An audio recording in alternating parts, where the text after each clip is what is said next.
साथियों, निश्चित तौर से हमारी जो वित्त मंत्री जी है, युगांतकारी हम कह सकते हैं, क्योंकि जिस प्रकार से उन्होंने इस देश को बदलने का काम किया है वो हम सबके सामने है।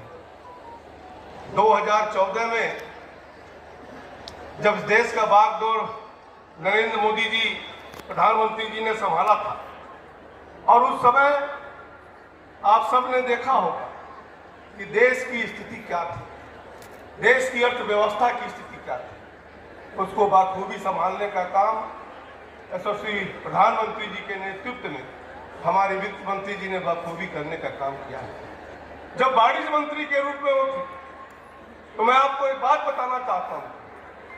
आज किसान फूड सिक्योरिटी की बात अन्य दल के लोग करते हैं, लेकिन 2014 में जब वित्त मंत्री जी वाणिज्य मंत्री थे, तो उस समय कहीं ना कहीं 2014 में नैरोबी में जाकर के जो उन्होंने बात को अपनी कहवाई थी, उसके पीछे का कहानी आप जान लीजिए कि 2013 में कांग्रेस ने भले ही फूड सिक्योरिटी बिल लेकर के आई, लेकिन 2013 में ही जाकर के उन्होंने कहीं ना कहीं WTO पे सिग्नेचर किया था कि जो हम किसानों से अनाज खरीदते हैं या गरीबों को सहायता के रूप में जो हम अनाज देते हैं, उस पर कहीं ना कहीं प्रतिबंध लगाने के पे हस्ताक्षर करके आए।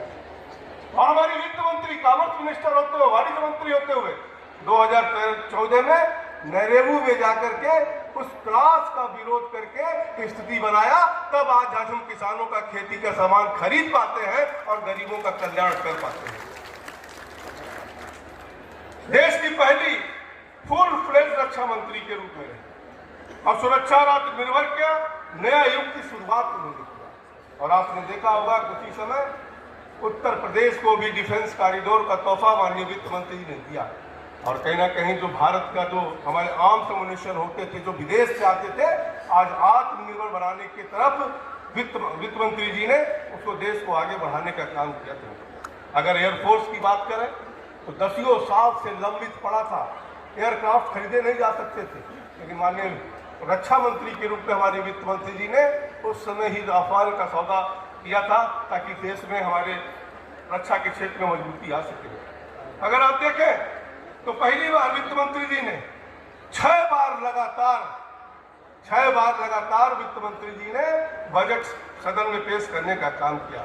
और जहां तक भारत का उस समय 2014 में जो फ्रजाइल 5 में अर्थव्यवस्था मानी जाती थी, आज प्रधानमंत्री जी की नेतृत्व में और वित्त मंत्री जी के देखरेख में आज भारत दुनिया की 5वीं सबसे बड़ी अर्थव्यवस्था बनकर के उभरी है। अगर देखें तो मंत्री जी के आने के बाद जो नए युग की शुरुआत हुई है, उसमें डिजिटल ट्रांजैक्शन में भारत आज दुनिया में नंबर 1 पे पहुंचा है। उसमें बहुत बड़ा रोल हमारे वित्त मंत्री जी का रहा है। अगर